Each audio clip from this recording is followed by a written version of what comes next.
ভোটের পরের দিনের কথা, হাওয়া বদল চারিদিকে। দেখতেই পাচ্ছ আবহাওয়াটা কীরকম।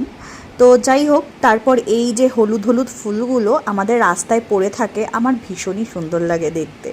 আর এই টগর ফুলটা অনেক দিন বাদে ফুটেছে, যার জন্য আমি এর ভিডিও করে নিলাম একটা। তারপর আমাদের বাড়িতে সন্ধেবেলায় কারা এসেছে দেখো, এই ছোট্ট অতিথি, মানে আমার দাদার ছেলে। ও অনেকটা বড় হয়ে গেছে। আমার ব্লগে তোমরা দেখেছো ওর 1 বছরের জন্মদিনও পালন করা হয়েছিল।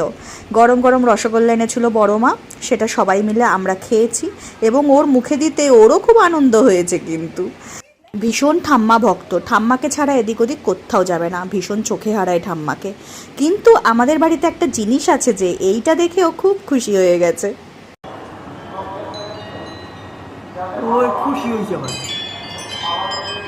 আর ইনি হলো বড় দাদা, মানে এর বড় ভাই।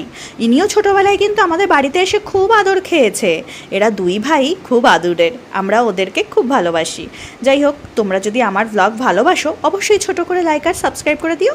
দেখা হচ্ছে তোমাদের সাথে এরকমই কোনো একটা শর্ট ব্লগ নিয়ে। এখন যাই, টাটা।